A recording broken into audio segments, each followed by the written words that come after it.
Amém, Senhor. Bom, como eu falei no início, a gente está terminando essa série de estudos e hoje nós vamos falar sobre... Semana passada, ou foi alguns dias atrás, a gente falou sobre a restauração do lar, parte 1 e 2. Hoje nós vamos falar sobre a restauração da igreja. O que vem a ser a restauração da igreja? Né? O que quer dizer restauração da igreja? A igreja não já está aí, não está edificada, não está implantada, mas por que ela precisa de ser restaurada? Então são situações e perguntas que a gente tem e eu quero tentar esclarecer hoje para você entender melhor um pouquinho sobre esse processo de restauração da igreja. O que vem a ser e o que venha favorecer em relação à restauração. Primeiro quer dizer que a palavra restauração no sentido natural significa recuperar, pôr em estado anterior ao original. Dá a ideia de colocar algo em sua condição ou posição anterior. Ou de consertar, de renovar, de pôr novamente em existência o seu uso. Restauração significa que o que estava perdido, extraviado, roubado, ele agora voltou a existir ao seu uso como era. No sentido espiritual, restauração refere-se à restauração de toda a verdade perdida ao longo dos séculos, ao longo da história da igreja, da humanidade. Também fala da restauração da verdade à igreja. Nós estamos atualmente vivendo no meio de um avivamento, em que, se nós olharmos, se a gente for nesse momento de pandemia, se a gente for observar, existem alguns focos de avivamento pelo mundo. Existe ali nos Estados Unidos, tem alguns acho que 2 estados ali está tendo um avivamento. No Canadá está havendo avivamento. Enfim, em vários outros lugares está havendo alguns pontos de avivamento. Na África do Sul também está havendo avivamentos em alguns países ali.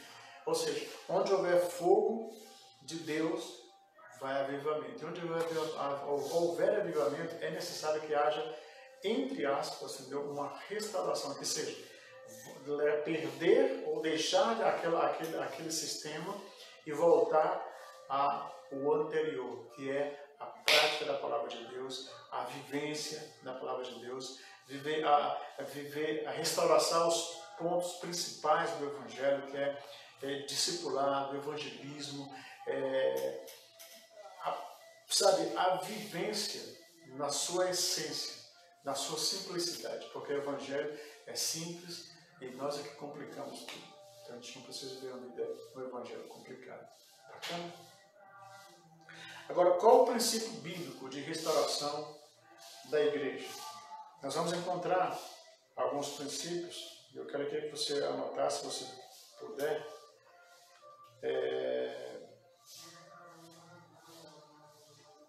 Êxodo 22.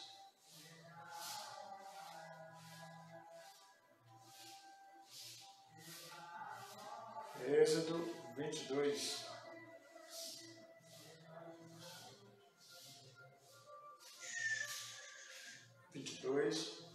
Versículos de 1 a 12. Não vou ler todos os versículos, mas é bem interessante. Ele fala assim: se alguém furtar boi ou ovelha e o delogar ou vender, por um boi pagará 5 bois e pela ovelha 4 ovelhas. Se o ladrão for achado roubando e for ferido e morrer, o que o feriu não será culpado de sangue. Se o sol houver saído sobre ele, o agressor será culpado do sangue e o ladrão fará restituição total. E se não tiver com que pagar, será vendido por tal furto. Versículo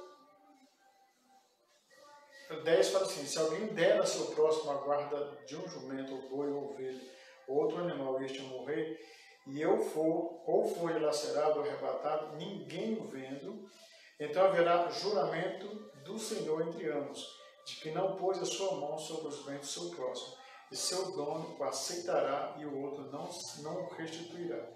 Mas, se de fato lhe tiver sido furtado, pagá-lo-á ao seu dono.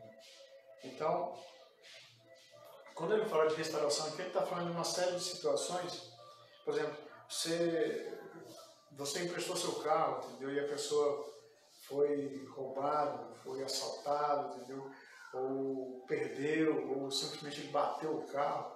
Então ele vai ter que te restaurar, ele vai ter que te devolver o carro. Há situações em que muitas vezes você pode dizer, não, tudo bem, deixa quieto, deixa pra lá, entendeu? Você perdoa e a vida continua. Então o princípio bíblico de restauração, ele fala sobre isso aqui. Por exemplo, a nação hebraica tinha leis de restauração acerca de coisas perdidas. Então, se eu te dei uma coisa, um objeto, e você o perdeu, na lei judaica, você tinha como obrigação me devolver aquele mesmo bem ou um outro na mesma qualidade daquele bem que foi perdido. Levítico também, 6, nós vamos encontrar sobre isso. 6, 1 a 4, e Deuteronômio 22, versículo 22, nós também vamos encontrar algo sobre isso. Agora, qual é o sentido espiritual da restauração? Primeiro, a restauração da igreja envolve três coisas. Primeiro, a recuperação de verdades sobre princípios divinos que foram conhecidos, cridos, ensinados e experimentados pela igreja primitiva. Haja vista que, depois que Jesus morreu, bem depois dos apóstolos morrerem, muitas coisas que Jesus ensinou foi deixado para trás. Se a gente for olhar um pouquinho a história da igreja, a gente vai perceber que a igreja só passou a ser conhecida como igreja pelo menos 2 séculos depois da morte dos discípulos, dos apóstolos. Já bem no segundo ou terceiro século, já com o imperador, que ele vem e institui a igreja como se fosse uma organização. Então ali a igreja começa então a ter uma organização, começa a ser vista como uma organização, ela passa a ser organização. E aí algumas coisas começam então a acontecer como igreja. Então a recuperação, era preciso fazer isso. Princípios que foram ensinados, conhecidos, que foram perdidos, era preciso que houvesse restauração.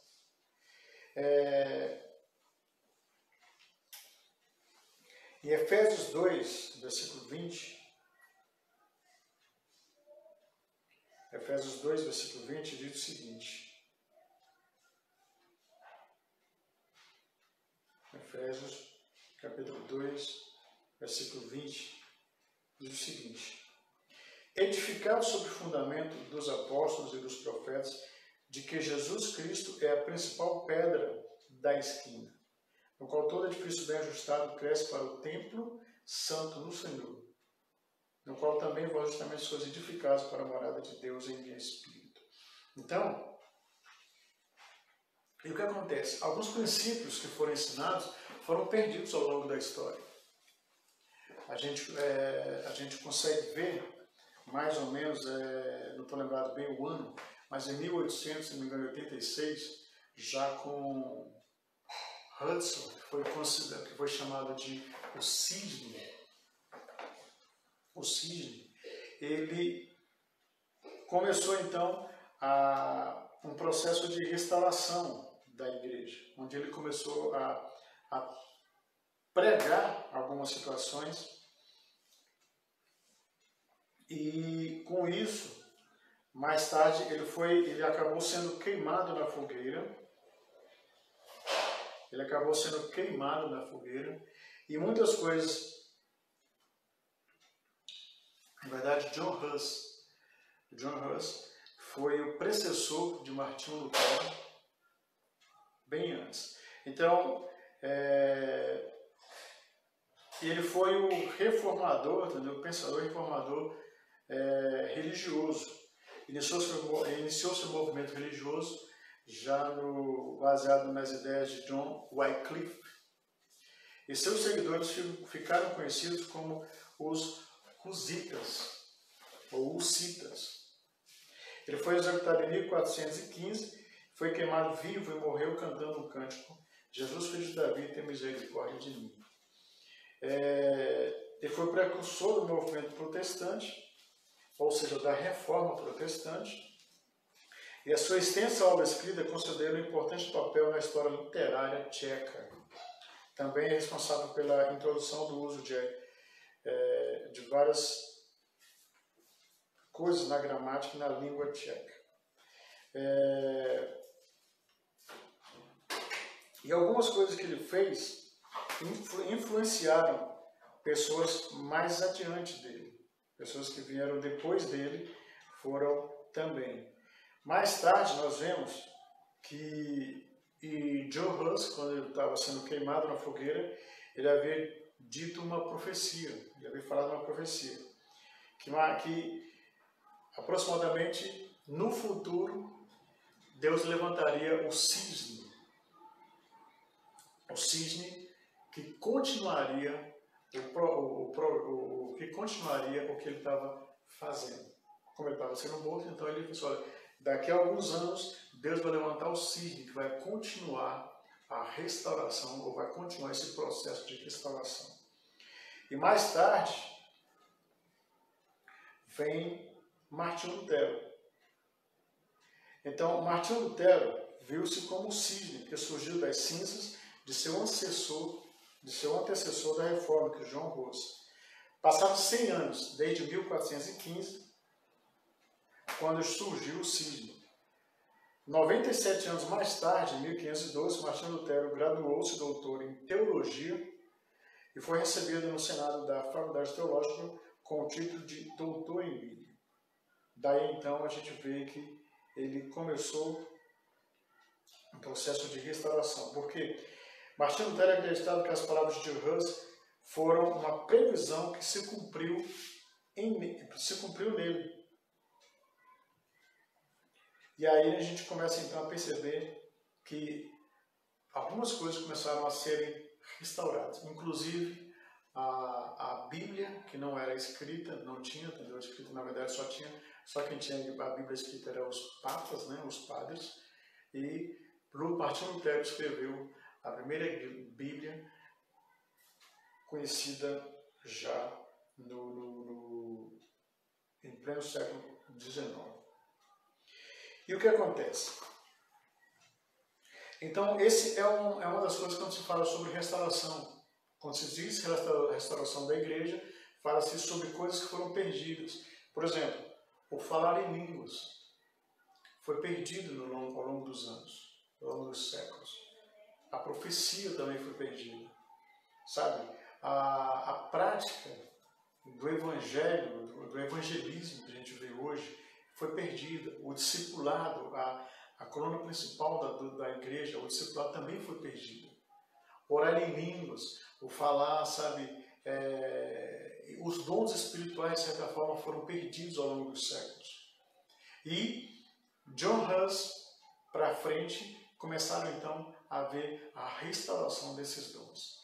E aí, na história da igreja, a gente vê várias situações que aconteceram.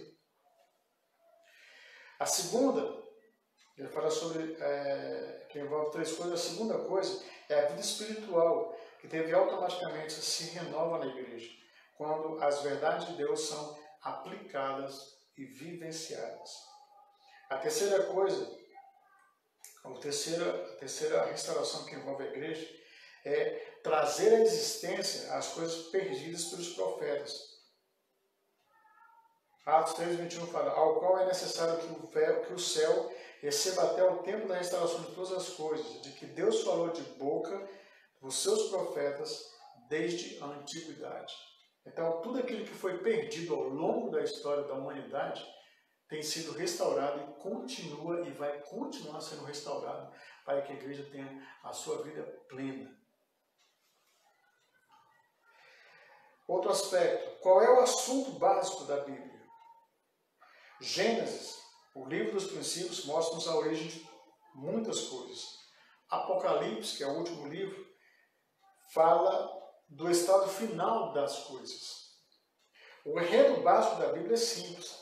É a história de um homem criado por Deus, que propositalmente violou o amor de Deus, assim separando-se de Deus.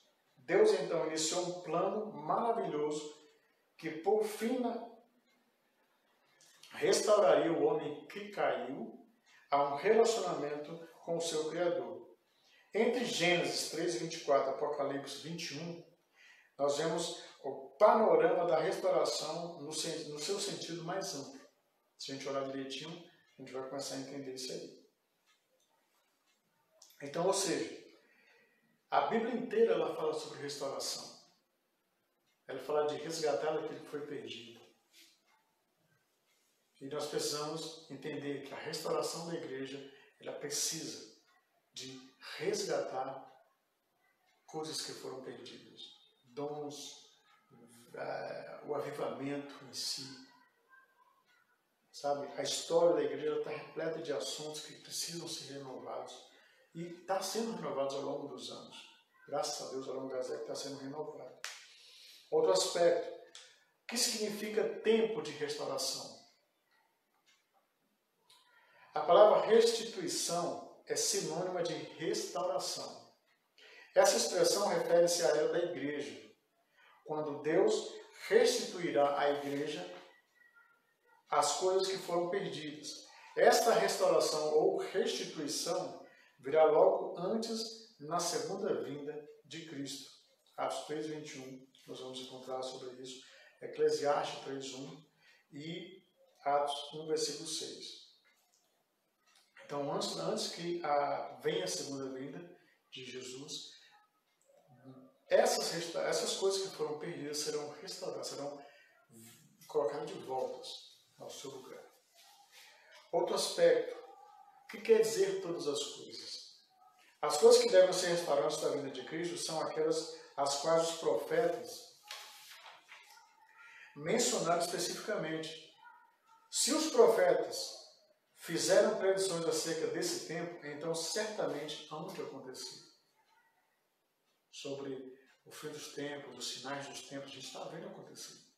Então foram coisas que foram ditas pelos profetas há séculos atrás. E está se cumprindo. Então, esse momento de pandemia não é à toa. É um sinal de que essas coisas estão sendo restauradas, que a igreja está passando por um processo de restauração, de renovação, e nós, como igreja, precisamos ficar atentos, para não ficarmos para trás. Porque quem vai ficar para trás não são as coisas que precisam ser renovadas, mas nós que não demos atenção a isso. A igreja deve estar ativamente examinando as Escrituras, para achar sinais de nossa posição no horário de Deus. Daqui a uns dias eu vou também falar sobre alguns estudos sobre Israel, alguns acontecimentos sobre Israel. Sétimo e último ponto, quais são as áreas principais de restauração? Primeiro são verdade. Segundo, ministérios. Deus vai restaurar ministérios, Deus tem restaurado ministérios. Por exemplo, coaching não é ministério. Hoje em dia agora tem, além de apóstolo, tem filho do útero sagrado, entendeu? Isso é besteira. São coisas que o pessoal está inventando que não existe, não tem precedência nenhuma, sabe? É bobagem. Tem cada nome aí que o pessoal se dá, entendeu? Por se achar o maior, se achar o bonzão, mas não é por aí. Os ministérios são quais? Evangelista, pastor, mestre, apóstolos, são 5 ministérios. Aqui entre os 5 não tem filho do ventre sagrado, não existe isso. Isso é, desculpa a expressão, palhaçada. Não tem nada a ver, não tem nada a ver. Então, verdades serão restauradas, ministérios serão restaurados, como está escrito em Efésios 4, versículo 9 a 12. O povo vai passar por restauração. A adoração na igreja também vai passar por um processo de restauração. Na verdade, tem passado. Alguns anos atrás, tinha koinonia, tinha vários grupos alguns anos atrás também tinha, que não está mais em evidência, que é a Igreja Batista Lagoinha, entendeu? Saiu do palco, entendeu? Saiu, não tem... Hoje em dia quem é que está em evidência? Enfim, são esses grupos mais novos aí. Mas por quê? Está se renovando. É um processo contínuo. Renovação ou restauração é um processo contínuo. Processo contínuo. Outra verdade. Caminhos da igreja, do povo de Deus, também serão renovados. Os anos da igreja serão renovados. Acho que está em Joel 2, versículo 25. E o reino também será renovado. Então, essas são algumas verdades, ou as principais áreas de restauração da igreja, no que vai acontecer, que está acontecendo e vai continuar acontecendo. Amém? Como eu falei, reino é o último, ele falou que a última verdade, ou das principais verdades de restauração. Vai ser o próximo estudo que a gente vai ter, e provavelmente vai ser o último estudo. Então, se você tiver dúvida, quiser algum esclarecimento, manda pra gente. É interessante a gente ter esse feedback. Tá bom? Eu agradeço. Deus abençoe. Uma boa noite. Fique em paz e até mais.